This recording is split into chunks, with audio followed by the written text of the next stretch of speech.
예수께서 안식 후 첫날 이른 아침에 살아나신 후 전에 7 귀신을 쫓아내 주신 막달라 마리아에게 먼저 보이시니 마리아가 가서 예수와 함께하던 사람들이 슬퍼하며 울고 있는 중에 이 일을 알림에 그들은 예수께서 살아나셨다는 것과 마리아에게 보이셨다는 것을 듣고도 믿지 아니하니라.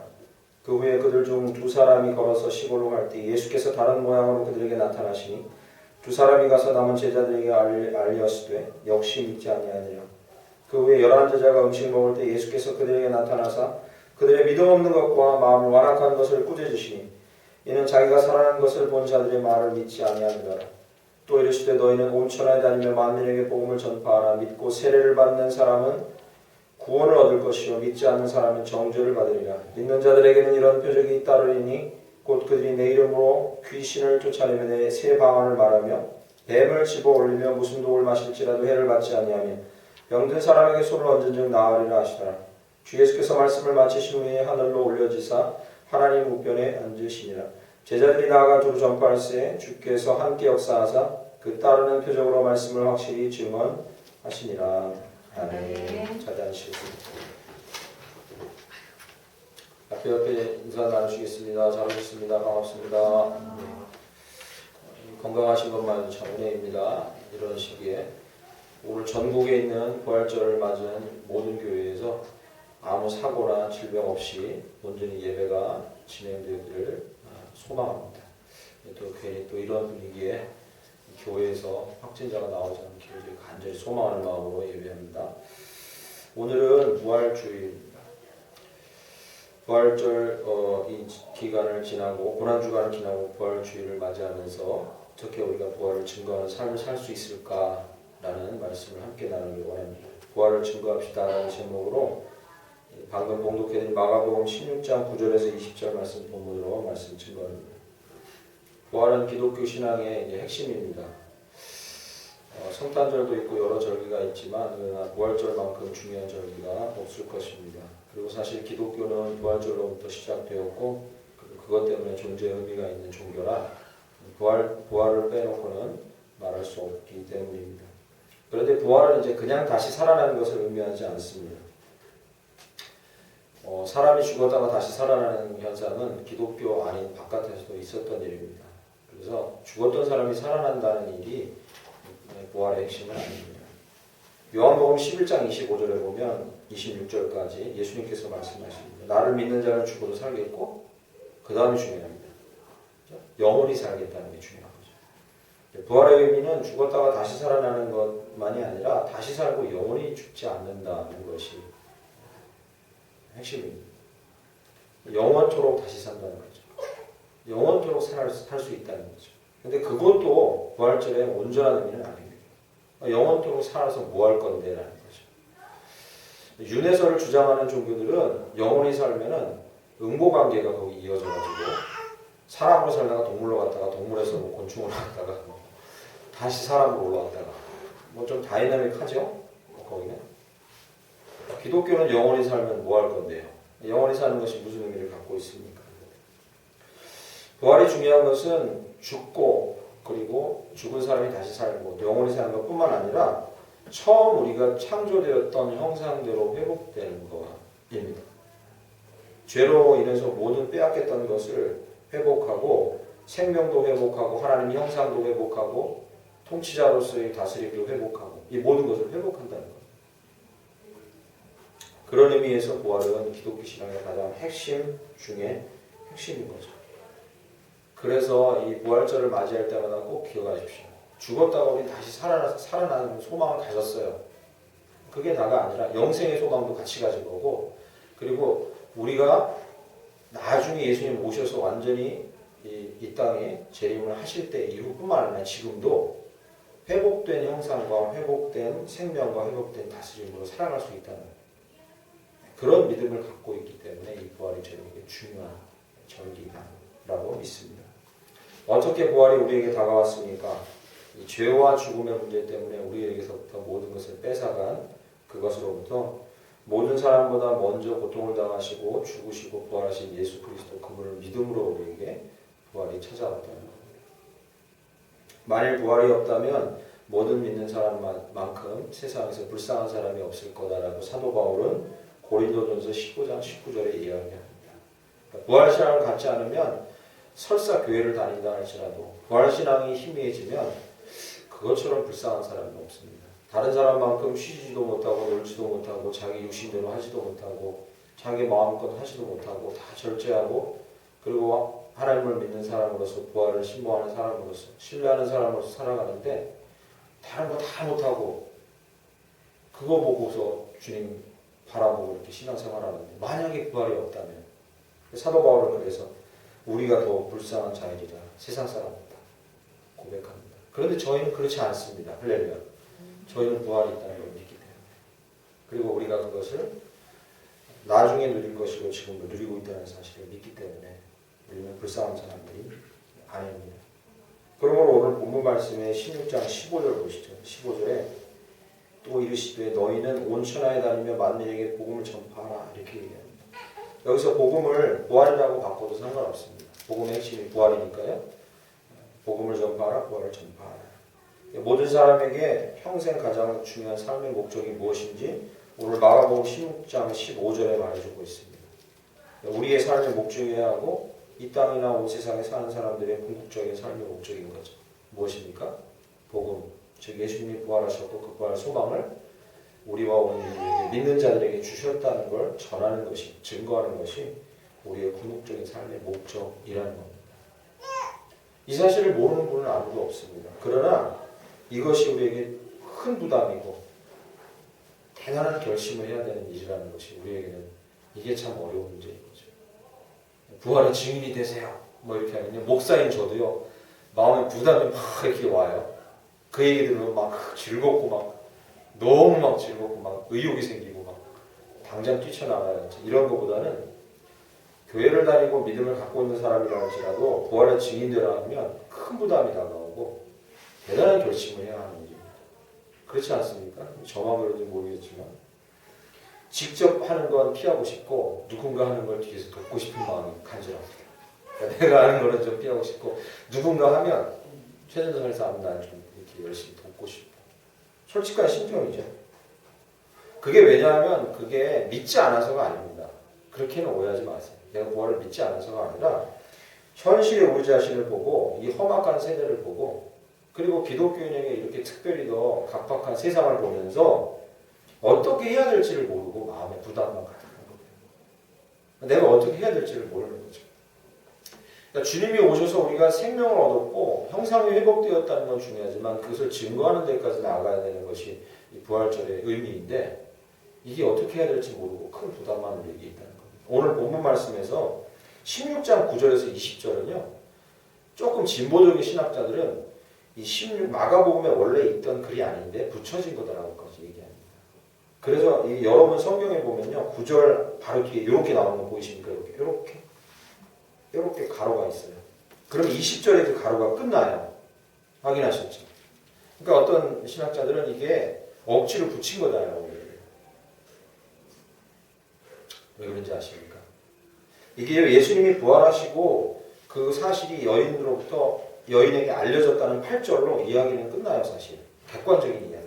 그런데 9절부터 얘기하는 20절까지 뭐냐면 지금 우리에게 이 글을 읽고 있는 당시 사람들뿐만 아니라 이 사건을 당하고 있는 당시 사람들뿐만 아니라 이 부활의 소식을 읽고 있는 저희에게 무엇을 강하게 어필해 주려냐면 부활의 증인이 되기 위해서 너희에게 비법을 알려줄게 라고 하는 부분인 거예요.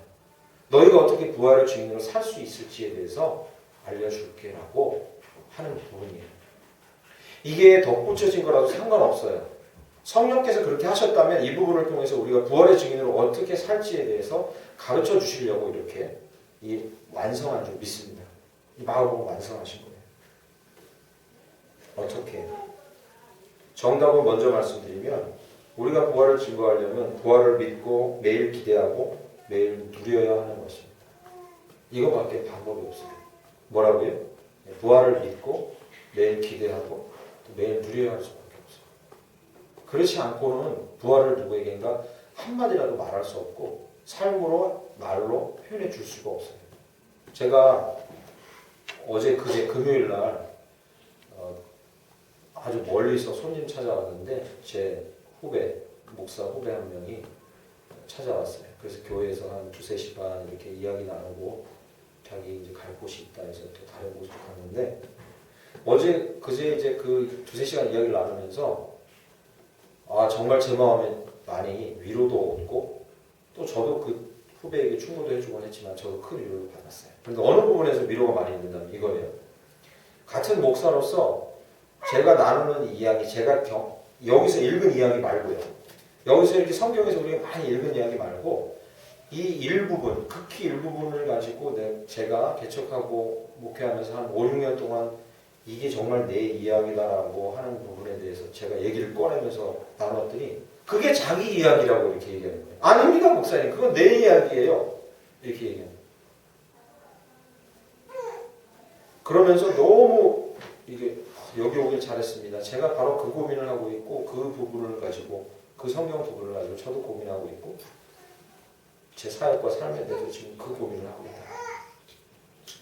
공감대가 막 그냥 얼마나 깊이 이렇게 확 형성되는지 정말 좋은 시간이었어요. 긴 시간은 아니었죠.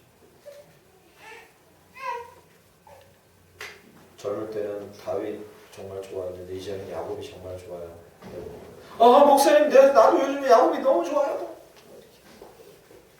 야곱을 묵상하고 있어요. 너무 좋아요. 부활을 증거하는 자로 살아가려면 구체적인 방법이 여기 어느 정도 나옵니다. 본문에.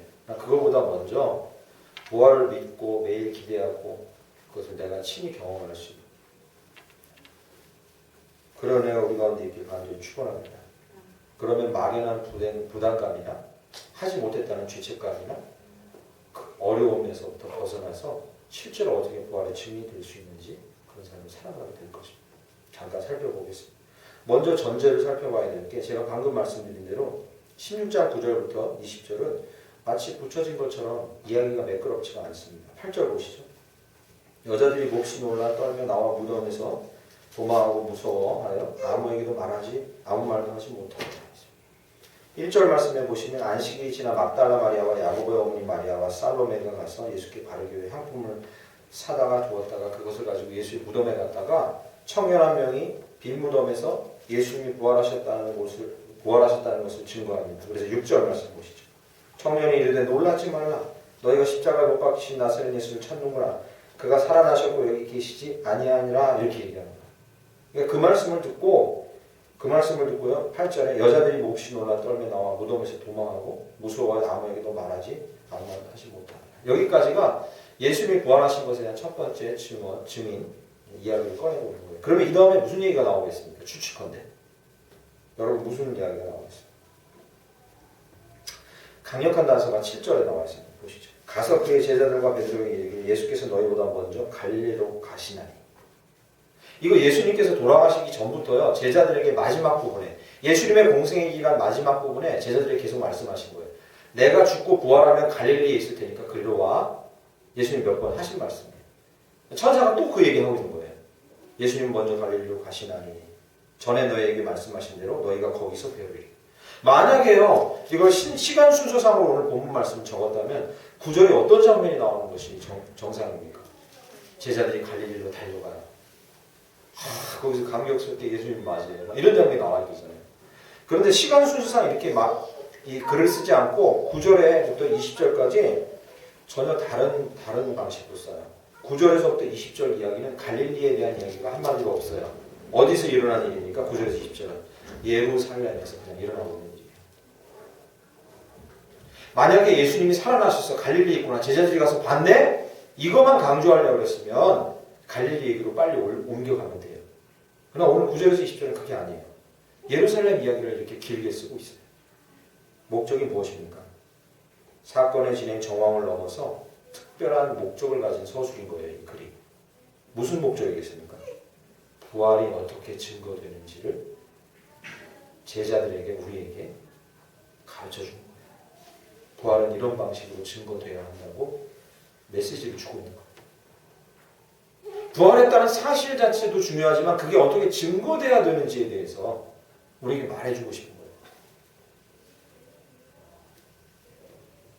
목사니까 너무 믿음이 대단할 목사님은 부활에 대해서 의심이 전혀 없겠어요. 저는 어제도 그렇고 오늘 아침에 차 타고 오다가 아니라 예수님 우리 죄를 위해서 죽으셨고 그걸 믿는 자는 부활해서 영생 얻는다고. 나는 믿어요. 서로 이렇게 고백을 아내랑 하고서 진짜 믿어요? 이렇게 또 물어봅니다. 그게 리얼같이 느껴져요? 부활은 사실입니다. 이건 역사적인 사실인 거죠. 믿으십니까?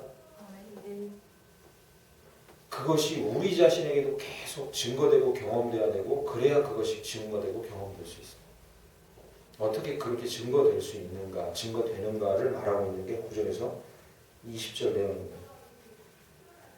하나님 자신이 사람들이 부활을 믿게 하려고 얼마나 부활을 적극적으로 증거하고 있는지를 말하고 있는 부분인 거예요. 여러분 걱정하지 마세요. 부활을 증거하세요. 증거하라 해놓고 주님은 빠져 계신 게 아니에요. 이 시대와 영원토록 주님 오실 때까지 부활의 증거자로 가장 열심인 분은 주님 그분인 줄 믿습니다. 그분이 가장 적극적이세요. 그분이 가장 적극적으로 부활을 증거하고 계세요. 그때도 그랬고 지금도 그러세요. 그래서 오늘 본문 말씀을 보면 주님의 안타까운 마음이 등장해요. 얘네 왜 안 믿지? 라는 안타까움이 등장해요.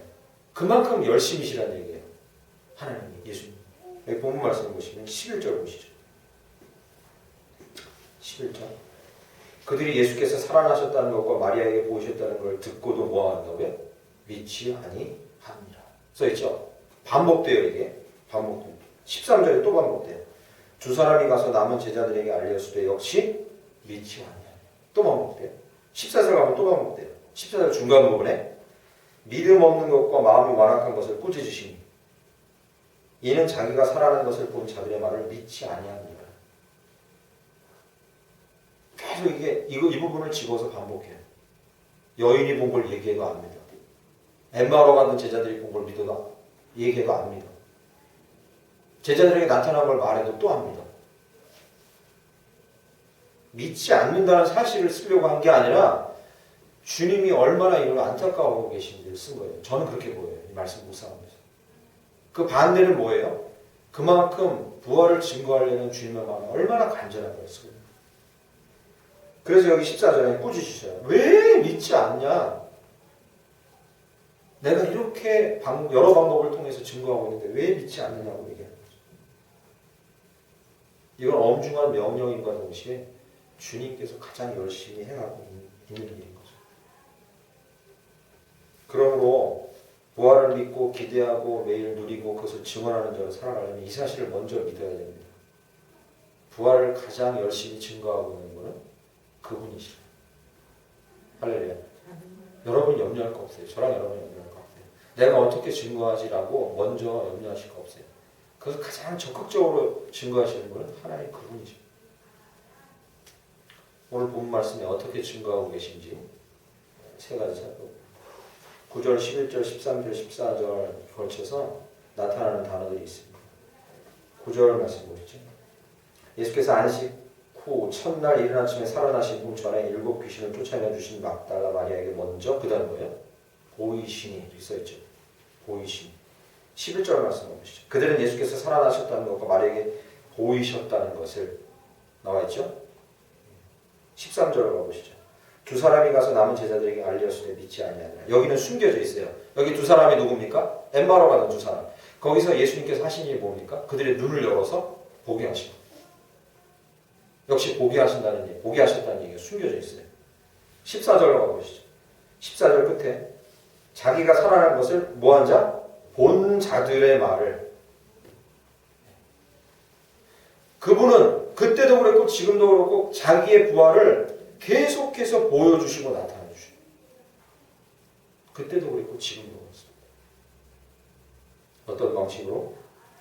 저희는 착각합니다. 물론 14절 말씀에 자기가 살아난 것을 본 자들 할 때 이 본문은 실제로 예수님 살아나신 모습으로 나오잖아요. 이렇게도 보여요. 진짜 말 그대로 문자적으로 보여주셔요. 그런 경우가 지금은 없잖아요. 살아계신 예수님을 본 적 있습니까? 그렇지 않죠. 근데 오늘 본문 말씀에 등장하는 나타내다 보여주다라는 이 단어의 빈도수를 따져보면 실제로 나타나서 보여준 거는 한 번밖에 없어요. 그런 의미는 한 번밖에 없고 나머지 나타내다 보여주다는 뭐냐면 실물을 보여줬다 이런 의미보다는 말씀을 가지고 증명했다 이런 의미가 강해요. 실제로 찾아볼까요? 오늘 본문 말씀 9절에 일곱 귀신을 쫓아내어 주신 막달라 마리아에게 먼저 보이시니 하셨죠? 거기 예수님이 있었습니까? 없었어요. 그죠? 16장 1절에 마리아와 그 사람들이 가서 봤을 때 거기 예수는 없었어요. 그럼 뭘 보여줬다는 거예요? 없었어요. 그런데 그들이 보았다는 것이 무엇이냐면 청년들의 이 증명하는 모습을 본 거예요. 거기 앉아있던 청년의 모습을 한 천사가 말씀이 이루어졌다는 걸 증명한 것을 들은 걸 얘기하는 거예요. 6절 보시죠. 청년이 이르되 놀라지 말라 십자가에 못 박히신 나사렛 예수를 찾는구나. 그가 살아나셨고 여기 계시지 아니하니라. 보라 그를 두었던 것이니. 말씀대로 그가 살아났다는 것을 가르쳐주고 믿게 해줬다는 것을 보여주었다고 표현합니다. 이건 중요합니다. 중요해요. 여기만 나오는 게 아닙니다. 오늘 본문 말씀 보시죠. 12절 그 외에 그들 중 두 사람이 걸어서 시골로 갈 때 예수께서 다른 모양으로 그들에게 나타나시니 두 사람이 가서 남은 제자들에게 알렸을 때 이 부분에 대해서 설명은 여기 본문에 등장하지 않지만 저희가 누가복음 24장 27절에서 32절을 자세히 읽어보면 엠마오로 가던 제자들이 예수님이 나타났을 때 예수님을 실물로 알아봤어요? 못 알아봤어요. 그러니까 예수님을 보고 믿은 게 아니에요. 그 예수님이 못 박히고 막 이런 예수네? 하고서 와 예수 살아났구나 이렇게 해서 믿은 상태가 아니에요. 처음에는 몰랐어요 그들은. 실제로 예수님이 다른 형태를 띠고 나타나서 몰랐는지 아니면 그들이 마음의 눈이 너무 절망 가운데 닫혀있어서 식별을 못했는지 그건 알 수 없어요 정확히. 그러나 어쨌든 중요한 건 뭐예요? 예수님의 실물을 보고 믿은 게 아니에요. 누가복음 24장 32절 부분에 보면 그들이 믿은 이유가 있어요. 무엇입니까? 예수님이 성경을 풀어주실 때. 성경을 풀어주실 때. 예수님께서 그들에게 말씀을 풀어주실 때 그들이 눈이 열리고 보았다 했어요. 무슨 말씀이겠습니까? 구약에 예언된 예수 그리스도에 대한 말씀. 그가 죽고 다시 살아나려는 말씀.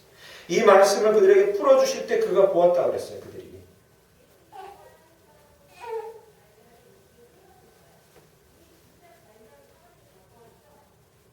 실로 다양한 방법을 통해서 예수님께서는 자기의 부활을 보여주실 수도 있어요.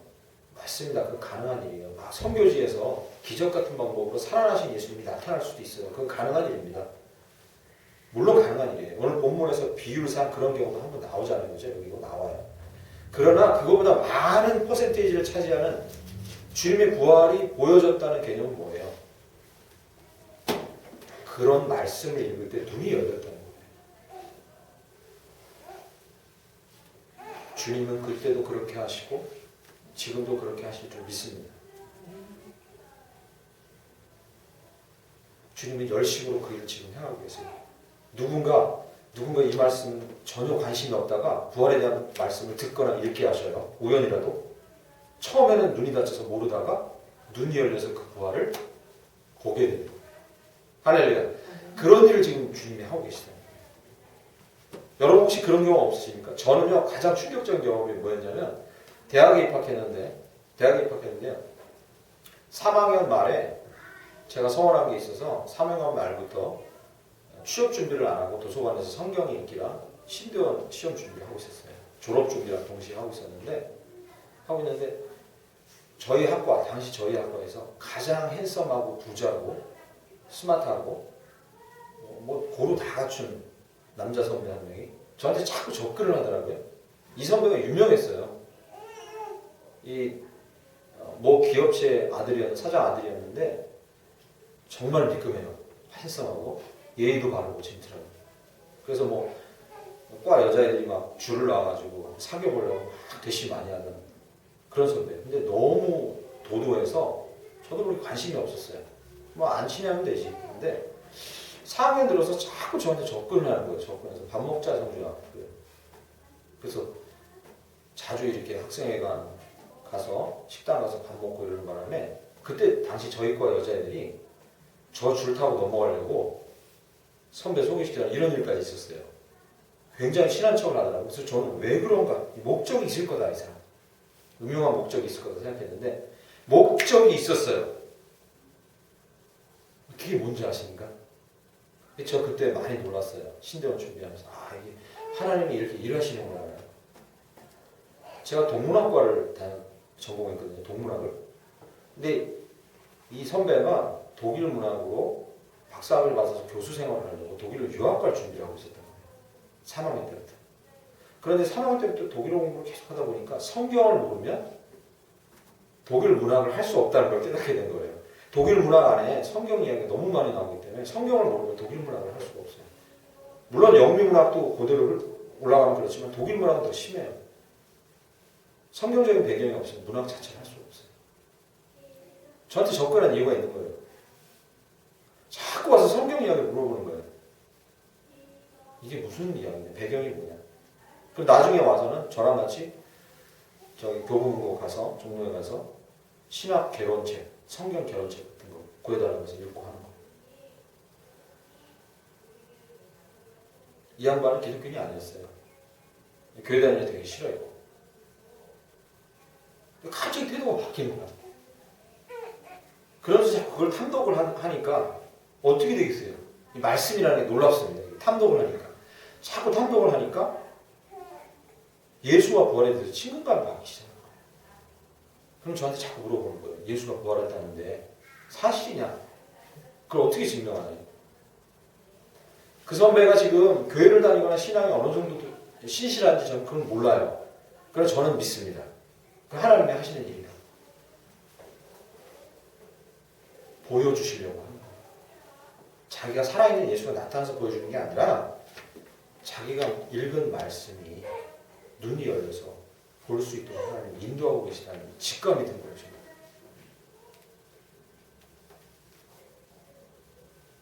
부활을 증거하는 일을 하나님이 제일 지금 열심히 하고 계세요. 어떤 방식으로?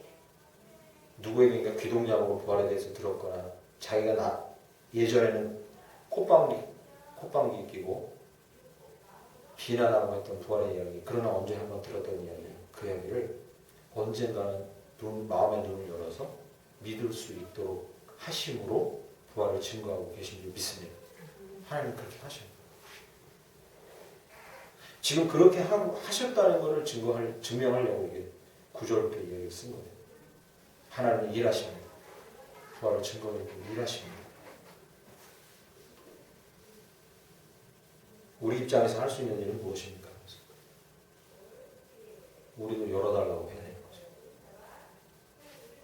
부활절인데 밍숭맹숭해요. 마음이 뭐 이렇게 뜨겁고 이런 게 없네요. 하나님 불 한번 확 쏴주세요. 이게 아니라 그럴 때 어떻게 해야 돼요? 말씀을 읽을 때 제 눈이 다시 새롭게 열리게 돼요. 이 말씀을 읽을 때 이 말씀이 예전 같지 않고 또 새롭게 해줘야 돼요. 또 매일 새롭게. 부활의 이야기를 들을 때 이 말씀이 저에게 매일 새로워질 수 있도록 해달라고 그렇게 소망하고 기도하고 간구해야죠. 기대하고.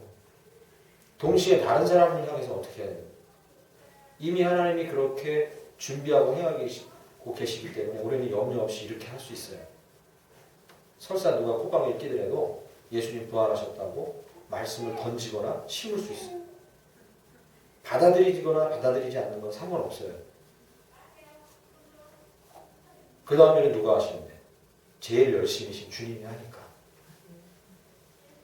누가 옆에서 안 믿는 사람이 야 그게 사실이냐? 그걸 믿냐? 그러면 나는 믿어 너도 믿어라. 그냥 이렇게만 얘기해줘도 돼. 그걸 굳이 증명할 거 없어요. 자세하게.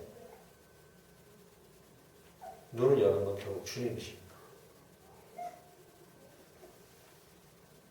그러나 우리 가운데 있기를 간절히 축원합니다. 주님은 두 번째로 어떻게 열심히 부활을 증거하기 위해 스스로 일하고 계신지를 가르쳐 주시는데 오늘 본문 말씀을 보면 약간 이상한 부분이 나오는데 미묘한 차이라 그냥 지나갈 수 있어요. 9절에요. 예수께서 안식 후 첫날 이른 아침에 살아나신 후 전에 7 귀신을 쫓아내주신 막달라 마리아에게 먼저 보이시니 나오죠. 9절과 1절이 같은 이야기예요. 거의. 네? 제일 먼저 보이신 게 같은 이야기인데 1절에는 뭐라고 표현됩니까? 막달라 마리아와 야고보의 어머니 마리아와 살로메. 그죠? 3명을 언급해요. 몇몇 여인이 더 있을 수도 수도 있어요. 그러나 구절에 뭐야? 귀신을 쫓아내 주신 막달라 마리아 한 명을 언급해요. 왜 그랬을까요? 이 한 명만 들은 게 아니에요. 왜 그랬을까요? 그 다음에 힌트가 12절에 등장합니다. 12절 보시죠. 그 후에 그들 중 몇 사람이? 두 사람이 그 나오죠. 여기 엠마오로 가는 제자 뭐 이런 얘기 다 뺐어요. 그런 건 상관없어요. 마가복음에서는 그런 게 관심 있는 게 아니에요. 숫자에 중요한 거예요. 숫자가. 처음에 귀신을 쫓아내 주신 한 여인 마리아, 그 다음에 몇 명? 두 사람. 얘들도 소용없어요. 어디로 가든지 소용없어요. 두 사람. 그 다음 10절로 14절로 가보시죠. 14절. 그 후에 몇 제자? 11제자가 음식 먹을 때 예수께서 그들에게 나타나서 11명인지 몰라서 써놨어요. 다 알아요. 가룟유다 빼고 11명이 된 거죠. 그죠? 그냥 제자들 해도 돼요. 굳이 뭐 11제자 안 해도 돼요. 가룟유다 빠졌으니까 11명인지 알아. 11명 밝혔어요. 점층법 쓰고 있는 겁니다. 처음에 한 명이었다가 증인이 둘이 돼요. 유대법상 몇 명이 돼야 증인으로서의 효과가 발휘돼요? 2명. 둘 이상 돼야 돼요. 한 명이었다가 증인의 효력을 발휘할 2명이 됐다가 14명이 되고 나중에 여러분 예수님께서 승천하실 지점에는 몇 명이 돼요? 수백 명이 되죠. 객관적인 증인을 세우고 계신 거예요. 증인을 세우고 계신 거예요. 주님께서는 그때도 그렇고 지금도 그렇고 우리보다 더 훨씬 부활을 증거하기 위해 열심인 것을 우리는 믿습니다. 왜요? 증인들을 계속 세워주세요. 증거할 사람을 계속 세우세요. 그때도 그랬고 지금도 그렇습니다. 주님은 부활을 증거하시기 위해 역사적인 사실이었음을 증명하기 위해서 계속해서 증거들을 보여주시고 그 증거들을 보거나 갖고 있는 자들로 말미암아 증인을 세우세요.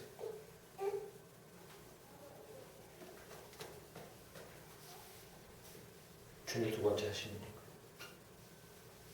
그러므로 우리가 예수 그리스도의 부활에 대해서 우리 마음이 희미해질 때 우리는 옆을 돌아보고 우리가 얼마나 많은 증거들이 있는지 확인해야 돼요. 우리가 얼마나 많은 증인들이 있는지 확인해야 돼요. 너무 많습니다. 셀 수 없이 많아요. 셀 수 없이. 을지문덕을 보지 않았는데 선생님이 있다 그러니까 믿는 거예요. 그것과는 비교되지 않아요. 그런 사람들의 사본이 있는 것과는 이 부활에 대한 증거에 대한 사본이 있는 것과는 비교될 수 없어요. 많은 거예요. 주님은 증거를 세우시고 증인들을 계속 세우셔요. 그렇게 부활을 증거해 오셨어요.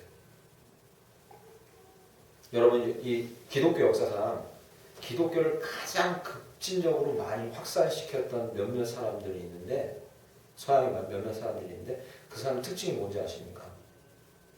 처음에 안 믿고 회의를 가지고 있다가 나 증거 보면 믿을래 하고 그 증거를 찾다가 믿게 된 사람들이 많아요. 그런 사람들이 많아요. 여러분들 인터넷 검색해 보시면 그런 사람이 많아요. 예수님이 살아나셨다는 증거가 어딨어? 하면서 내 증거 한번 찾아볼래. 이거 거짓말인지를 내가 증명해 볼래 하다가 믿는 사람이 많아요. 왜? 증거가 많으니까. 히어랜드 때문에 하은이랑 그 영화 봤죠. 가짜라는 걸 증명하려다가 자기가 예수 믿고 미국의 유명한 그 유력한 교회 부목사로 생각하는 사람 영화가 나왔었잖아요. 그뿐만이 아니에요. 저 뒤에도 책이 있는데 저와 여러분이 신앙생활 어느 정도 하신 분이면 잘 아는 그 C.S. 루이스. 그 사람도 어떻게 그리스도를 합리적으로 믿을 수 있을까? 이게 어떻게 사실일까라고 학문적으로 쫓아가다가 그렇게 되잖아요.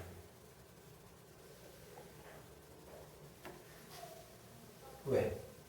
그런 사람들에게는 하나님이 증거들을 더 많이 보여주셔요. 찾을수록 더 많이 나옵니다.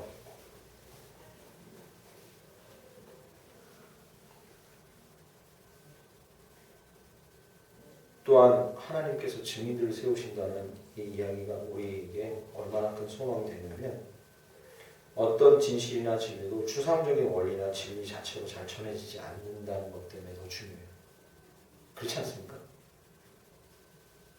누구 때문에 전해져요? 증거자가 얼마나 신실한가가 되게 중요해요. 그러니까 증거자, 신실한 증거자를 세워주시는 건 되게 중요해요. 유진 피터슨이 메시지라는 책에서 이 여호수아라는 책 머릿말에 이렇게 썼습니다. 유진은 성경이 제시하고 있는 종교는 기독교를 얘기하는 거죠. 이 성경이 제시하는 종교는 성경이 말하고 있는 종교 기독교는 구체적인 인물이나 구체적인 장소와 동떨어진 위대한 사상이나 숭고한 진리나 영감을 주는 생각 같은 것 이런 걸 얘기하지 않는다. 반드시 위대한 사상이나 숭고한 진리나 영감을 주는 생각 이런 건 뭐와 연결되어 있어요? 구체적인 인물이나 장소가 연결되어 있다. 그 사람들을 통해서 증거되고 증명되고 전파된다. 하나님은 그 일을 너무 잘하세요. 예전에도 그랬고 이 성경에도 그렇고 지금도 잘하세요.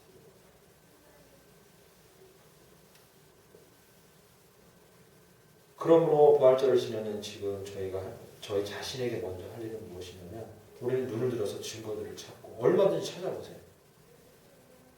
저는 이 티칭 과정에 변증학을 전공한 사람으로서 증거를 찾아보세요. 얼마든지 찾아보세요. 합리적으로도 예수 그리스도께서 부활하셨다는 증거들은 차고 넘칩니다. 차고 넘쳐요. 자신할 수 있습니다. 의심이 간다면 그런 글도 읽어보고 찾아보세요. 그리고 눈을 옆으로 들어서 우리가 신뢰할 만하고 그리고 믿을 만한 사람이 얼마나 많이 예수의 부활을 믿고 있는지 그 증인들도 찾아봐요. 우리 주변에서. 그리고 동시에 우리가 할 일이 있습니다. 부활의 증인들로 살려면 당장 나가서 전도지 안 돌려도 되니까요. 지금 그렇게 안 하셔도 돼요. 지금 그럴 수도 없지만 할 일이 있어요. 할 수 있는 일이 있습니다. 우리를 신뢰할 수 있는 사람으로, 타인이 우리를 신뢰할 수 있는 사람으로 우리를 만들어가야 돼요. 나중에 내 입에서 무슨 얘기가 나오든지 상대방이 믿을 수 있도록 신뢰할 만한 사람으로 만들어가는 게 중요합니다. 그러면 정작 그때 부활의 진리가 나올 때 그는 생각을 달리하게 될 거예요. 누군가는. 그건 대단히 중요해요. 시간이 많은데 마지막 하나만 짧게 이야기해요.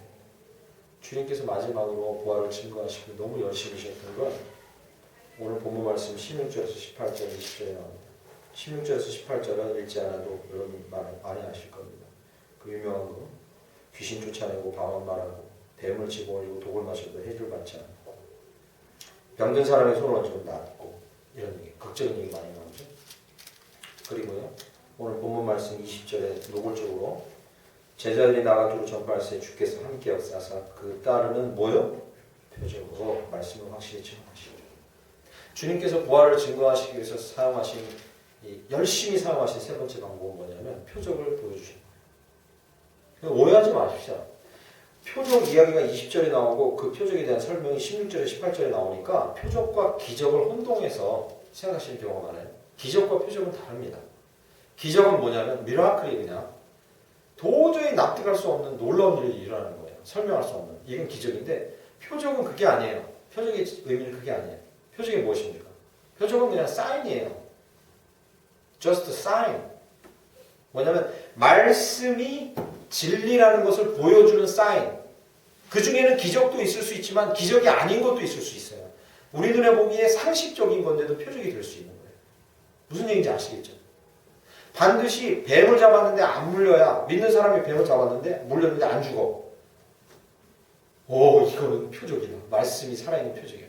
근데 어떤 사람이요 술 많이 먹고요 술고래인 사람이 어느 순간 하나님께서 마음을 열어주셔서 다음날 보니까 술을 안 마시고 교회 나와서 예배드리고 있어요. 오, 이거 표적이다. 잘 이렇게 안 해요. 왜? 기적같이 안 보이니까. 그러나 후자가 더 기적인 거예요. 이게. 표적은 의미가 달라요. 기적하고. 말씀이 진실이라는 것을 가르쳐주는 사인인 거예요. 주님께서는 그 일을 이때도 하셨고 지금도 가장 열심히 하고 계세요. 주님이 부활하셨고 그 부활하신 주님께서 오늘 본문 말씀 16장 19절에 하늘 위로 가셔서 지금도 다스리고 계시고 우리 안에 계시고 그리고 우리와 함께 계시고 우리 안에서 일하고 계시고 택한 자를 인도하시기 위해서 역사하고 계시고 믿지 않는 중에서 택한 자들 중에서 지금은 믿지 않는 자들을 믿게 하기 위해서 지금도 계속해서 일하고 계시다는 것을 표적으로 보여주고 계신 일, 증명하고 계신 일, 지금도 열심히 하고 계십니다.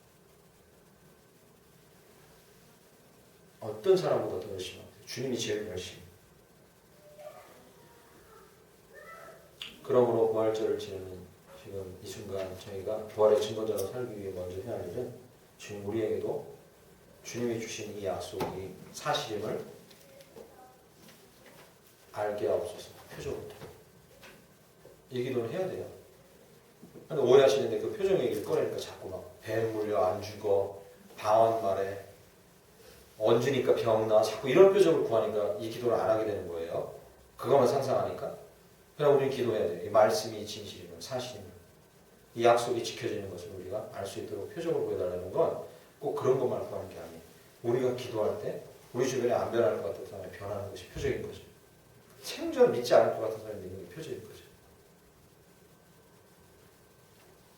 내 마음 가운데 정말로 뿌리 뽑히기 힘든 죄악들이나 쓴뿌리 있거나 극복하기 힘든 내 안에 어떤 자존감이 낮은 거나 열등감이 있거나 힘든 것이 있어서 그걸로 괴로워하고 있는데 부활의 주님께서 그것을 위로하시는, 낫게 하시는, 고쳐주시는 표적이죠. 왜? 부활의 그분은 우리 안에서 생명이 되시니까, 능력이 되시니까.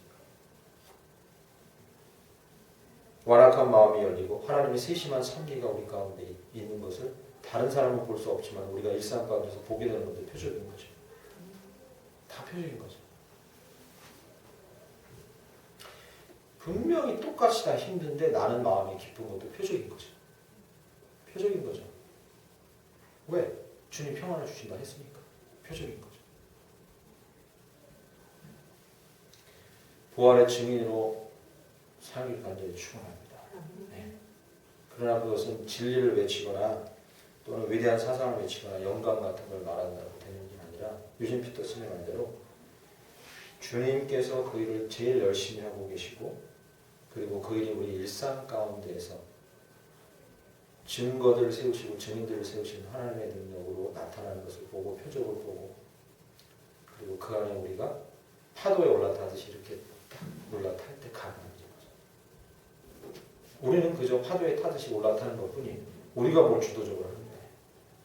주님께서 부활을 가장 잘 증거하고 계신데 그 위에 우리가 올라타는 겁니다. 그러냐 우리가 내길 간절히 축원합니다. 우리의 마음에 부담이나 조급함을 버리십시오. 살아가는 동안에 100명을 전도할 수도 있지만 그러나 한 명에게 부활을 증거하더라도 그것을 가장 실질적으로 증거하고 그의 영혼을 위해서 그가 부활을 신앙으로 살 수 있도록 우리가 인도한다면 그것으로도 충분합니다. 대단히 하신 겁니다. 부활을 증거하는 자들이 되기를 축원합니다. 찬양합니다. 신실하신 주님께서 우리를 떠나지도 아니하시고 약속을 지키실 것을 우리가 믿습니다. 이런 고백으로 하나님 앞에 찬양드리고 기도합니다. 하나님 한 번의 말을